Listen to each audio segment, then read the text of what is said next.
오늘 저희가 함께 보실 하나님 말씀 사도행전 2장 43절부터 47절까지 말씀입니다.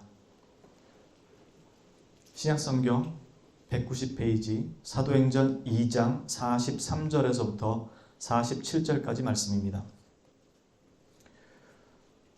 신약성경 190페이지 사도행전 2장 43절에서부터 47절까지 말씀 다 찾으신 줄로 알고 제가 봉독하도록 하겠습니다. 사람마다 두려워하는데 사도들로 말미암아 기사와 표적이 많이 나타나니 믿는 사람이 다 함께 있어 모든 물건을 서로 통용하고 또 재산과 소유를 팔아 각 사람의 필요를 따라 나눠주며 날마다 마음을 같이하여 성전에 모이기를 힘쓰고 집에서 떡을 떼며 기쁨과 순전한 마음으로 음식을 먹고 하나님을 찬미하며 또 온 백성에게 칭송을 받으니 주께서 구원을 받는 사람을 날마다 더하게 하시니라. 아멘. 오늘 말씀에는 이 초대교회 당시의 성도들의 신앙생활 모습이 그려지고 있습니다. 믿는 사람들이 다 함께 있다는 이 말이 각자의 가정도 포기하고 다 가족이고 뭐고 다 버린 채 함께 모여 사는 그런 공동체 생활을 의미하는 것은 아닙니다. 그리고 모든 물건을 서로 통용하고 또 재산과 소유를 팔아서 각 사람 필요를 나누어 주었다라는 것 역시도 마치 공산주의적인 그런 공동생활을 의미하는 것도 아닙니다. 이 부분을 가지고 그렇게 얘기하는 신학자들도 있는데 이건 그거는 아닙니다. 그러나 이런 부분들은 차후에 다시 사도행전을 우리가 말씀을 보게 될 때 살펴보기로 하고 오늘은 이 중에서 성도가 누리는 성도의 기쁨과 순전한 마음을 중심으로 함께 나누고자 합니다. 오늘 본문 말씀 속에는 상당히 중요한 몇 가지 이 핵심적인 내용들이 등장을 합니다. 그러나 오늘은 이 부분들은 다음에 사도행전을 다시 우리가 보게 될 때 그때 살펴보기로 하고 오늘은 이 순전한 성도의 기쁨과 순전한 마음을 중심으로 살펴보기로 합니다. 이번에는 이 말씀을 크게 2번 정도에 걸쳐서 나누고자 하는데 그 중에 한 번은 오늘 그리고 나머지 한 부분에 대해서는 연합에 관한 부분이 담겨 있기 때문에 다음 주부터 있을 연합 예배에서 때를 따라서 맞춰서 그때 아마 다다음 주 정도쯤에 이 부분을 나머지 한 부분을 함께 나누려고 합니다. 오늘은 그 중에서 성도의 기쁨과 순전한 마음을 중심으로 함께 살펴보겠습니다. 오늘 46절 말씀을 보면 날마다 마음을 같이하여 성전에 모이기를 힘쓰고 집에서 떡을 떼며 기쁨과 순전한 마음으로 음식을 먹고 하나님을 찬미하는 그런 초대교회의 모습을 볼 수 있습니다. 그런데 여기서의 이 기쁨이 단순한 기쁨이 아니라는 것을 들여다볼 수 있는데요. 그게 이미 46절에서 보듯이 이 기쁨을 가진 사람들의 행동과 모습이 어떻게 그려지고 있는지를 보면 그것을 알 수가 있습니다. 이 기쁨을 가진 자들이 날마다 모이는데 그냥 모이지 않고 마음을 같이 해서 모입니다. 그리고 성전에 모이기를 힘쓰고요. 그러나 이 성전에서의 모임으로 끝나지 않고 집에서도 모일 뿐만 아니라 함께 떡을 나누고 기쁨과 순전한 마음으로 음식을 나눕니다. 음식을 나누는데 순전한 마음이 왜 필요한 거죠? 그렇죠? 그냥 음식 먹으면 즐거운 마음으로 나누면 될 텐데요. 지금 이 앞에 나왔던 이런 내용들은 이 말은 그냥 먹고 마시는 모임이 아니라는 뜻이겠죠. 그것을 잘 보여주는 것이 이들이 끝부분에 나오는 하나님을 찬양하고 찬미했다는 것입니다. 그리고 이것은 곧 그들의 정체성을 잘 보여주는 것이기도 한데요. 그들은 구원받은 사람들이라는 것을 보여주고 그 수가 날마다 더해지고 있다는 것입니다. 이미 우리는 앞에서 우리가 그리스도의 교회를 만들어서 주님 앞에 바치는 것이 아니라 우리가 그리스도의 몸에 더해지고 있다는 사실을 확인했었습니다. 즉, 이 모임은 그냥 어떤 공동체적인 단순한 모임이 아니고 신앙 공동체로 모이고 있는 모임이라는 것을 지금 보여주고 있는 거죠. 이 모든 것을 통해서 보듯이 이 성도들의 기쁨이라는 것이 단순히 세상에서 즐기고 누리는 그런 기쁨의 의미가 아니라는 것을 이들이 보여준 행위를 통해서 쉽게 알 수 있다는 거죠. 단순히 세상에서 누리는 것들을 누리는 것으로 감사한 기쁨이었다면 앞에 있는 내용들이 굳이 열거될 필요가 없었다는 거죠. 그리고 이 기쁨은 단지 지식적인 머릿속에 들어와 있는 기쁨은 이런 거다라는 관념이 아니라는 것을 쉽게 이해할 수 있는 것이, 만약 그렇지 않다면 이들이 날마다 모여서 함께 떡을 먹고 음식을 나누며 기뻐할 일이 없겠죠. 단순히 관념적인 이 머릿속의 지식으로 그리스도를 섬기는 게 기쁘다라고 했다면 이렇게 하지 못하겠죠. 그냥 자기 혼자 감사하고 혼자 기도하거나 그걸로 끝나겠죠. 함께 떡을 떼고 음식을 먹으며 기뻐한다는 것은 그 기쁨이 실제적인 기쁨이었다라는 거잖아요. 우리가 아주 기쁘고 즐거운 일이 있을 때 잔치를 벌입니다. 그냥. 그게 결혼이든 아기가 태어나든 직장에서의 진급이든 대학에 합격하든 뭐 사법고시 같은 어려운 시험고시를 패스했든 온 가족이 모여서 잔치를 벌이고 나가서 외식을 하고 축하를 해줍니다. 그런 기쁜 날에는 가까운 사람들 다 불러들이죠. 그 기쁨을 혼자 누리는 것이 아닙니다. 너무 기쁘니까, 말 그대로 정말 즐거우니까 나누고 싶은 거죠. 지금 성도들이 모여 함께 떡을 떼고 기쁨과 순전한 마음으로 음식을 나눈다는 것은 그들이 가진 이 기쁨이 그냥 관념, 성경 지식을 통해서, 성경 공부를 통해서 야, 우리가 구원받은 자구나 라는 단순한 그 지식을 채운 기쁨이 아니라는 것을 여실히 보여주고 있다는 것입니다. 우리는 이 기쁨이 없어도 늘 모였어요. 죄송한 얘기지만 대부분의 교회는 이 기쁨이 없는 상태에서도 그냥 모였어요. 그리고 음식 나누는 것으로 좋아했던 거죠. 그냥 서로의 삶을 나눈다고 하면서. 그러나 실제적인 그 기쁨을 가지고 모인 경우가 실제로 그렇게 흔치 않았어요. 그걸 어떻게 쉽게 알 수 있냐면 늘 그 모임 속에 분란이 있었다는 사실입니다. 하루 이틀도 아니고 날마다 서로의 집에 돌아가면서 모여 음식을 나눌 정도의 기쁨으로 충만해져 있는 상태입니다. 그러니 성도의 기쁨이라는 것은 그냥 지식도 아니고 막연한 관념이나 개념이 아닌 것이죠. 이 기쁨은 실제이고, 그런데 그 기쁨을 누리지는 못하는 성도라면 그건 참으로 안타까운 성도의 모습인 거죠. 복음의 참 기쁨을 여전히 제대로 누리지 못하고 있다는 의미일 테니까요. 이 기쁨의 출처와 근거를 우리가 지금 조금만 생각해 보도록 할게요. 이 기쁨은 아주 조금만 알아도 감히 비교할 수 없는 기쁨이기 때문에 그렇습니다. 우리 교회 성도님들 대부분은 이미 웨스트민스터 수요일 일문을 다 배우셨을 겁니다. 질문, 제1문, 인간의 제일 되는 목적은 무엇입니까? 대답, 여러분들 기억하시나요? 한번 얘기해 보실 수 있나요? 제가 질문하겠습니다. 답해 보세요. 인간의 제일 되는 목적은 무엇입니까?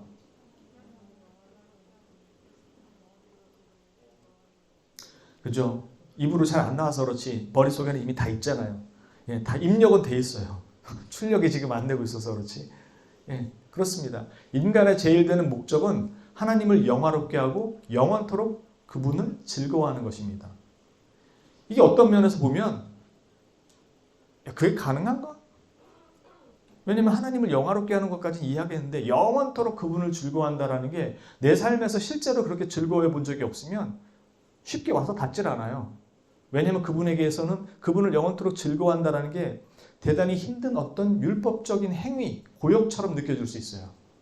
왜냐하면 실제로 하나님을 소유해서 누리는 기쁨을 자신이 못 누리고 봤기 때문에 그거가 정말 가능할까?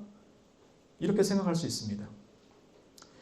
이 말을 이렇게 생각하시면 됩니다. 이 말은 인간은 하나님께로부터 창조될 때부터 목적을 가지고 있었다는 의미예요. 무신론의 입장에 있거나 아니면 유물론적인 입장에서 보는 사람들은 절대 진리라는 것이 존재하지 않는다고 생각합니다. 그래서 절대 진리를 부정을 해요. 그렇기 때문에 세상에 존재하는 것들의 목적 자체를 부인합니다. 그냥 존재하는 겁니다. 세상, 자연, 스스로, 그럴 연. 그래서 자연. 그래서 옛날 목사님들은 자연이란 말도 못 쓰겠어요. 그건 불교에서나 쓰는 말이지. 스스로 그렇다라는 거죠. 그게 일반인들이 가지고 있는 세상에 대한 이해입니다. 스스로 존재하고, 그러니까 목적이 부여되어 있지 않죠, 보통. 우리가 의자를 만들 때는 그 앉기 위한 목적으로 만들죠. 그리고 자동차를 만든다는 것은 운송수단이라는 목적 때문에 만드는 것입니다. 그럼 인간은 왜 존재하는가? 인간의 존재 목적은 누군가가 인간에게 부여한 것이 아니다. 인간은 자신의 존재 이유를 스스로 정하는 것이다. 이것이 실존주의 철학이라고 불리는, 실존주의라고 부르는 것을 아주 간략하게 설명한 것입니다. 다른 것들은 용도를 가지고 만들었지만 인간의 존재 목적은 인간 스스로가 규정하는 것이다가 실존주의의 간략한 설명이에요. 오늘날 철학적 사고와 해석입니다. 성경을 이 철학적 사고와 해석으로 들여다보는 것이 현대신학이에요. 다시 본론으로 돌아와서 성경을 통한 우리 믿음의 교사들이 내린 신학적 해석은 인간의 존재 목적이 있고, 그 존재 목적은 바로 하나님을 영화롭게 하고 영원토록 그분을 즐거워하시는 것이라고 하나님께서 부여하셨다라고 성경에서 그렇게 말씀한다고 우리 믿음의 교사들이 우리에게 남겨준 신앙의 유산이 그것입니다. 이 말은 바꿔 말하면 왜 하나님께서 인간을 창조하시면서 인간에게 이런 목적을 두셨는가 하는 말로도 대변될 수 있을 것입니다. 결론부터 말씀드려서 하나님의 목적은 하나님 자신의 영광입니다. 하나님의 궁극적인 목적은 인류 구원이 아니라 하나님의 영광이 목적입니다. 이 영광을 위해 인류의 구원이라는 목적을 실현하시는 것입니다. 그러니까 인류의 구원이 목적이긴 하지만 최종적이고 궁극적인 목적이 아니라는 겁니다. 그 최종적이고 궁극적인 목적은 하나님의 영광이라는 것입니다. 하나님은 이 모든 것을 자신의 기쁘신 뜻을 따라 작정하시고 섭리하시면서 이루십니다. 하나님은 완전한 분이라고 우리가 배웠어요. 그렇기에 하나님의 기쁨과 영광은 다른 어떤 것으로 채우거나 보완해야 할 필요가 없습니다. 그러니까 하나님께서는 다른 어떤 피조물을 통해 자신의 부족한 기쁨을 채우셔야 할 필요가 없다는 것입니다. 하나님은 하나님 스스로 자충족하시는 분이고 그것으로 기쁨을 누리시는 분입니다. 그러므로 하나님께서 우리를 통해 기쁨과 영광을 받으신다는 말은 우리가 하나님께 그것을 드린다는 의미가 아니라 하나님의 기쁨과 영광을 위해 우리가 그 일에 예비되어 있다는 뜻입니다. 이건 대단히 중요한 얘기입니다. 달리 말해서 하나님은 자신의 이 기쁨과 영광을 우리에게 드러내셨는데 그것이 바로 창조와 구속이라는 사역을 통해서 우리에게 알리셨다는 것입니다. 하나님의 창조를 통해서 하나님은 보시기에 심히 좋았다고 말씀하시죠. 그것을 통해서 하나님은 자신의 영광을 드러내셨고 인류의 구속을 통해서 또한 그 기쁨과 영광을 우리에게 보이신 것입니다. 그러니까 그리스도를 믿음으로 말미암아 우리가 구원을 받게 되는 것이 곧 하나님께서 영광 받기로 기뻐하시는 것들을 예비하신 것이고 우리가 거기에 참여가 돼서 그것을 하나님께 돌려드리는 거고 우리는 그것을 직접 목도하게 되는 것입니다. 그러니까 하나님이 영광과 기쁨이라는 것을 우리에게 보이셨는데 그것이 바로 창조와 구속 사역이라는 것입니다. 그러니 구원을 받은 우리는 슬픈 건가요? 불필요한 것을 받았나요? 우리에게도 이것을 더할 나위 없는 기쁨인 거죠.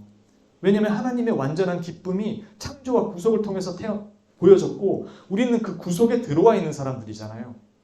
그러니까 우리를 구원하시는 그 기쁨이 하나님을 기쁘게 할 수 없다면 이것은 두 개가 분리되거나 위반되는 거잖아요.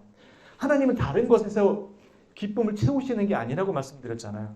그러니까 우리를 위한 그 기쁨이 결론적으로 하나님을 위한 기쁨이 될 수 없다면 그것은 맞지 않는다는 겁니다. 그러니까 하나님은 자신의 영광을 위해서 우리를 예비하셔서 그 기쁨을 받으시고 우리 또한 당연히 그 기쁨에 속할 수밖에 없는 거죠. 그러니 이게 두 개가 나눠질 수 없는 거죠. 우리의 참된 기쁨은 완전한 하나님께로부터 옵니다. 왜냐하면 우리는 하나님의 형상으로 지음받은 존재이기에 그럴 수밖에 없습니다. 본래부터 하나님께서 기뻐하시고 즐거워하시는 일이 우리에게도 기쁨이고 즐거움이 되죠. 하나님의 형상으로 지음받았으니까. 그것이 타락이 됨으로 인해서 상실된 것이고, 그러니 하나님이 즐거워하시는 일이 우리에게 즐거움이 되지 않았던 거죠. 기쁨이 될 수 없었던 것이고, 하나님이 안식일을 제정하시고 안식일을 누렸다라는 말은 세상 모든 만물 가운데 우리 가운데서 안식을 누리셨다라는 거예요. 타락 전에. 근데 타락이 되니까 우리 가운데서 안식을 누리실 수가 없게 된 거예요. 그래서 우리가 회복된다는 건 최종적 안식의 완성이기도 한 겁니다. 그래서 그리스도 안에서 우리가 안식을 누린다고 얘기를 하는 거예요. 이 타락으로 인해서 우리는 하나님으로부터 말미암아 기쁘고 즐거운 것이 무엇인지를 모르고 그것이 상실되어 버린 것이고, 이제는 하나님의 형상을 회복하는 자리에 우리가 오게 되므로 하나님의 기쁨이 비로소 우리의 기쁨이 되는 것을 배우고 알게 되고 경험하게 되는 것입니다. 그러니 구원을 받은 자가 기쁨이 없다면 그것은 말이 되지 않겠죠. 죽은 자가 새로운 생명을 받았는데 그 생명의 기쁨을 모른다면 그는 죽은 자죠. 살아있다고 얘기할 수가 없는 거죠. 그래서 교회 안에는 가라지가 있다고 얘기하는 겁니다. 믿는다고 나와 있을지라도 참된 믿음이 없는 그는 새 생명이 없기 때문에 기쁨이 뭔지를 몰라요. 그러니 그들은 교제의 자리로 나옵니다. 먹고 마시고 삶을 나눈다고 하는 자리로. 거기서 위로와 공감을 받는 거예요. 주님께로부터 받는 것이 아니고. 우리는 하나님께로부터 단지 관계만 단절된 것이 아닙니다. 그냥 내가 알아서 살 테니 하나님 우리 삶에 관여하지 마세요. 아담과 하와가 하나님의 명령을 불순종했던 것이 그냥 내가 알아서 살 테니까 하나님은 이제 그냥 하나님 일 보시고 우리 삶에 관여하지 마세요라고 쌩까고 마는 그런 관계의 단절이 아니라는 것입니다. 하나님과 그 관계가 단절되었다는 것은 생명의 원천 되시는 분으로부터 우리가 완전히 분리되었다는 것입니다. 이런 비유가 다소 적합하지는 않겠지만 그래도 이해를 쉽게 하기 위해서 한 번쯤 다시 전에도 들으셨던 냉장고 비유를 한번 얘기해 보죠. 21세기 최첨단 어저께 새로 나온 최고가의 냉장고에 온갖 싱싱한 고기와 생선, 야채를 다 넣어놨다고 합시다. 그런데 일주일 뒤에 먹으려고 문을 열었더니 온통 썩어서 냄새가 진동을 합니다. 이유는 전원을 꽂지 않았기 때문이에요. 우리는 하나님과 단절되었다는 것이 단지 냉장고 뚜껑을 닫아버리고 하나님이 열지 못하게 했다는 의미가 아니고, 우리가 알아서 필요한 거 다 조달해서 먹을 테니까 냉장고에 넣어두고 쟁여두고 우리가 먹을 테니 하나님은 우리 일 걱정하지 마시고 알아서 볼일 보세요 라고 하는 게 아니라는 것입니다. 하나님께로부터 떠난다는 것은 전원을 꼽지 않은 냉장고와 똑같다는 것입니다. 우리는 겉으로는 아주 최첨단 냉장고처럼 멀쩡해 보일지 모르지만 실상 그 문을 열면 온통 썩은 것들이 잔뜩한 이 썩은 내가 진동하는 아무짝에도 쓸모없는 저장통에 불과한 쓰레기통과 같다는 것입니다. 그것도 싱싱한 것을 아무리 넣어놔도 썩게 만드는 것은 그게 전원이 없기 때문에 그냥 쓰레기통에 그걸 집어넣는 것과 똑같다는 거죠. 그게 우리가 하나님과 단절되었다는 실상이라는 것입니다. 이 기쁨이 순전한 마음과 관련되어 나오는 이유가 그것입니다. 냉장고에 필요한 식품들 우리가 알아서 채울게요. 하나님 간섭하지 마세요. 이런 생각에서 아무래도 우리 힘으로는 좀 어렵네요. 하나님 좀 도와주시죠. 냉장고는 주님이 채워주세요. 우리한테 주실 분이 하나님밖에 없네요. 라는 수준, 그 수준으로 바뀐 걸 말하는 게 아니에요. 그건 채워주셔도 전원이 안 꼽혀 있으니까 또 썩는단 말이에요. 그럼 변함이 없다는 것입니다. 그냥 하나님께서 다 알아서 채워주시니까 참 좋구나, 감사하구나, 앞으로도 하나님께 열심히 구해야겠구나, 부족함 없이 주시는구나 라는 것으로 기쁨이라는 걸 지금 여기 말하는 게 아니라는 것입니다. 순전한 마음이 같이 나오는 이유가 그것이라는 것입니다. 아무리 하나님께 필요한 식품을 공급받아서 냉장고에 꽉꽉 채워도 전원을 꽂지 않으면 그 안에 식품들은 금방 다 썩어버립니다. 반드시 전원이 공급돼야 됩니다. 마지 못해 전원에 코드를 꽂았자고 해도 냉장고 문을 열면 썩은 내는 진동할 겁니다. 왜냐하면 그 내부는 전혀 청소되지 않고 그대로 새 것만 계속 갖다 집어넣었을 테니까요. 이 기쁨이 순전한 마음과 연결되는 것이 그것입니다. 우리는 껍데기만 멀쩡한 냉장고가 아니라 단지 전원만 다시 갖다 꼽은 것이 아니라 그 안에 있는 냉장고를 싹 다 완전히 청소하고 비우고 정결하게 만들어서 온전한 냉장고로 바꿔놓는다는 것입니다. 그것이 하나님께로부터 단절됐던 우리가 하나님과 다시 회복된다는 것을 의미하는 것입니다. 우리가 누리는 이 기쁨은 단지 전원이 들어오고 필요한 식품을 하나님께 공급받는다는 것이 아니라 완전히 바뀐 존재로 되기 때문에 이 기쁨은 순전한 마음으로 함께 이것을 나눌 수 있게 되는 것입니다.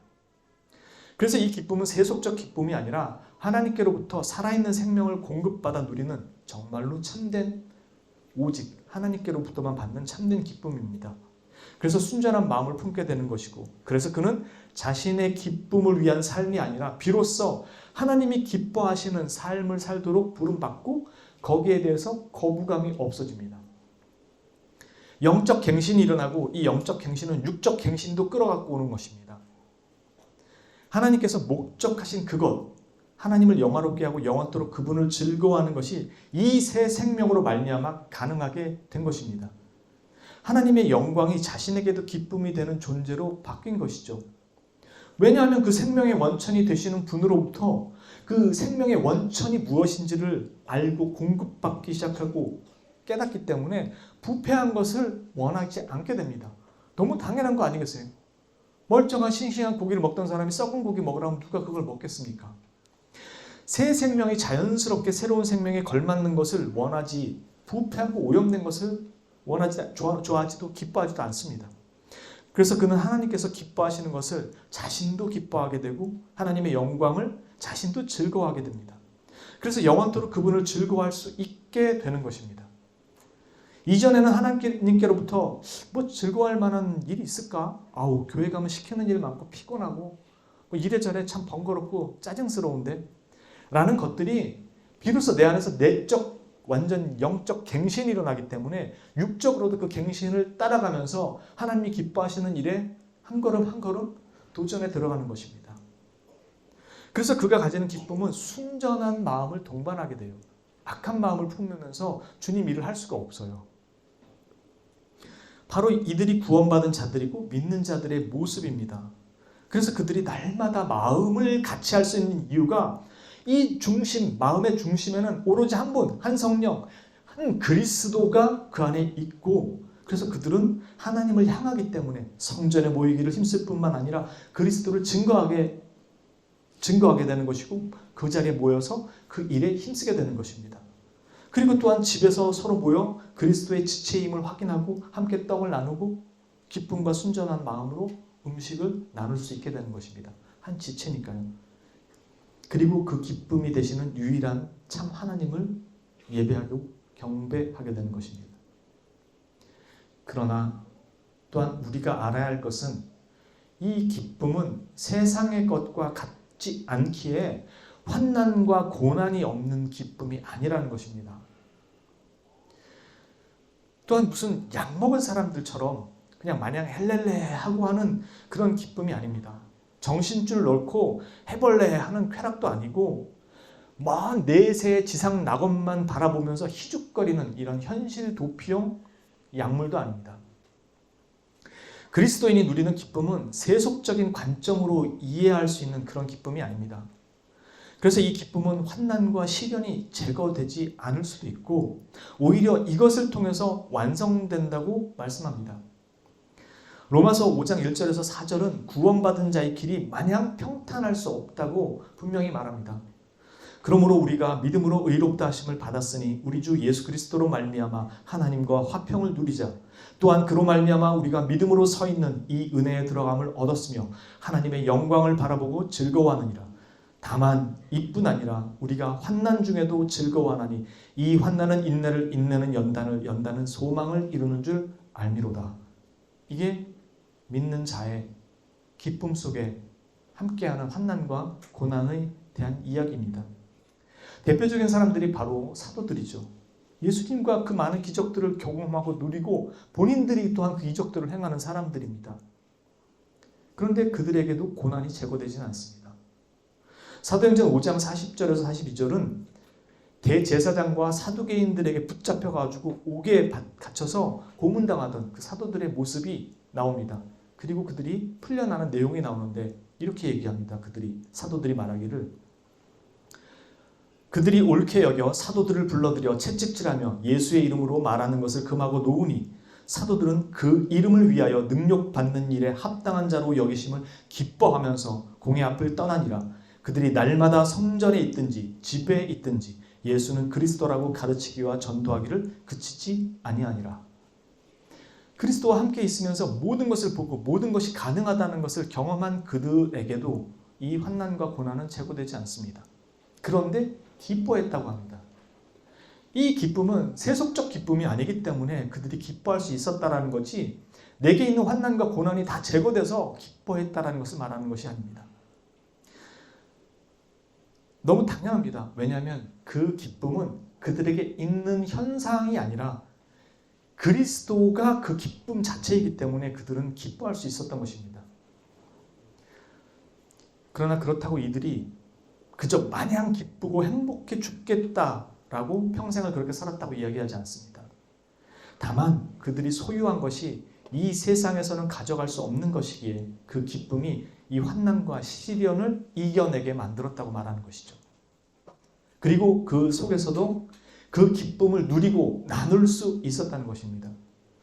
그들이 그리스도의 지체가 되었기 때문에 그들은 혼자가 아닌 그리스도를 머리로 하는 지체로 함께 모여서 이제는 우리에게서 앗아갈 수 없는 세상이 앗아갈 수 없는 기쁨의 소유자가 되어서 함께 음식을 나누고 서로 격려하고 위로하며 하나님을 찬미하는 자리에 버티며 그 기쁨을 나누며 살아가는 것입니다.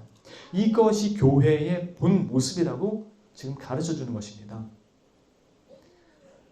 오늘날 우리는 교제라는 말을 먹고 마시는 개념으로 이해했고 삶을 나누고 자식들 어디 학원 보내는 얘기 나누는 걸로 대체시켜 버렸어요. 그 속상한 거 그냥 공감하는 수준에 머무르게 만들었어요. 이건 대단히 중요한 거지만 그것으로서 우리 인생의 문제가 답을 얻지는 못합니다. 이것이 원래 본 교회의 모습이라는 것을 사도행전을 통해서 우리에게 알려줍니다. 의무와 명령만을 잔뜩 어깨에 짊어진 채 교회 일에 치여서 끙끙대는 모습이 아닙니다. 그리스도의 이름을 위해서 자신이 그 자리에 동참하고 있다는 것 자체가 그들에게 기쁨이 되어 있는 모습입니다. 그리고 그 일을 위해 순전한 마음으로 모여 있습니다. 왜냐하면 그들이 하나님이 기뻐하시는 일을 하기 위해 모여 있기 때문에 그들의 마음이 순전할 수밖에 없습니다. 이 기쁨을 누리지 못하고 회복하지 못하면 우리 안에서도 거듭난 자라도 이 기쁨을 누리지 못하고 그것을 회복하지 못하면 교회의 모든 신앙생활에 있어서 침체가 되고 가라앉게 됩니다. 또한 이 기쁨이 아닌 다른 기쁨으로 자꾸 그것을 대체하려고 해요. 그러나 그 기쁨이 오래 갈 수 없다는 것을 경험한 사람들은 더 잘합니다. 그래서 더 새로운 기쁨, 마치 10ml 약물로 해결이 안 되면 20ml 약물, 더 30ml 약물 더 주입을 해야 되듯이 자꾸 다른 것으로 그걸 채우려고 하게 됩니다. 설령 그것이 주님께로부터 받은 것일지라도 그 필요를 채움받았다고 하더라도 그 기쁨은 금방 바닥납니다. 주님이 그분 자체로 그의 기쁨이 된 것이 아니기 때문에 그렇습니다. 우리는 주님께서 주신 것으로 기뻐하며 누리기도 하고 즐기기도 합니다. 그러나 그 기쁨의 원천은 주님이신 그분이어야 합니다. 그것을 누릴 수 있어야 날마다 마음을 같이하여, 왜냐하면 다른 마음을 품을 수가 없으니까요. 그래야 마음을 같이하여 성전에 모이기를 힘쓰고 예배하고 집에서도 모여서 함께 떡을 떼고 기쁨과 순전한 마음으로 음식 나누고 하나님을 찬미하죠. 근데 이 마음이 아닌 다른 마음으로 모이면 불난나요. 김 집사 무슨 얘기를 그런 식으로 해? 박 집사가 꼭 그렇게 얘기를 해야 되겠어? 지금 우리 아들 공부 못한다고 지금 비꼬는 거야? 돌려 말하는 거야? 맨 이런 얘기로 분란을 만들어내게 돼요. 모인 마음 자체가 그냥 떡 먹고 음식 먹고 그냥 삶이나 얘기하는 자리로 구역 예배가 모였기 때문에 그래요. 기쁨의 원천이 어디로 가야 되는지 방향부터 잘못 설정했기 때문에 우리가 자꾸 실족하게 됩니다. 이렇게 찬미할 수 있는 이유는 우리가 그리스도의 몸된 교회의 지체이기 때문에 그렇습니다.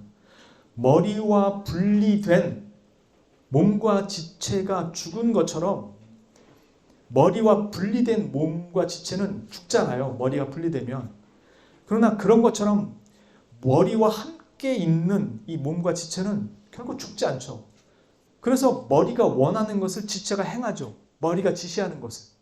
분리가 되어 있지 않으니까. 머리가 지시하는 것을 따라가게 됩니다. 하나님은 그리스도를 교회의 머리가 되게 하셨고 우리를 부르셔서 그 교회에 더해지게 하셨어요. 우리가 교회 세워놓고 주님 우리 머리 되어주세요 라고 하신 게 아니에요. 그렇게 교회는 그리스도의 통치를 기뻐하고 따르며 즐거워하게 됩니다. 그 지체이기에 그렇습니다. 그래서 그리스도께서 기뻐하시는 것이 교회에게도 기쁨이 되며 그리스도의 영광이 교회의 영광이 되는 것입니다. 거한양교회 성도님들 모두 우리 눈앞에 있는 이 현실이 주는 실망과 고통의 뒤로 밀려나지 마시고 이 고린도후서 4장 16절에서 18절 말씀처럼 영원을 바라보고 사모하며 이 자리에서도 이 순간에서도 나에게 그것을 채워주고 계신 하나님을 바라보고 사모하며 기쁨으로 믿음의 승리를 이루시는 한 주가 되시기를 주님의 이름으로 축원합니다. 기도합니다. 거룩하신 주님, 감사합니다. 우리가 참으로 하나님의 참 백성이 되었음을 깨닫고 그 기쁨 가운데 있었으나 세상의 여러 가지 환난과 근심으로 인해서 금세 그 기쁨들을 잊어버리고 자꾸 다른 것들을 찾아 헤매게 되고 다른 것들로 그것을 위로와 위안 삼고 빈자리를 메꾸려고 합니다. 그러나 여기 성도들이 보인 모습처럼 날마다 모일 수 있었던 것은 그들의 마음이 하나로 합해져 있었고 한 방향을 향하고 있었고 그 안에 한 중심 되시는 그리스도께서 계셨음을 우리에게 가르쳐 주십니다. 우리로 하여금 다시 영적 각성이 일어나게 하시고 갱신되게 하셔서 참으로 주님 앞에 새로운 몸과 마음을 가진 자로 거듭난 자로 새 생명을 얻은 자로 살아가는 그 기쁨을 회복하여 주옵시고 그 기쁨에서 떠나지 않도록 깊은 영적 침체의 자리에 젖어들지 않도록 우리 스스로를 돌아보고 우리가 가진 기쁨의 그 감사와 크기를 그 높이와 넓이를 다시 확인하는 은혜의 자리로 불러 주옵소서. 사랑합니다. 감사합니다. 우리의 유일하시고 거룩하신 구주 예수 그리스도의 이름으로 감사드리며 기도합니다. 아멘.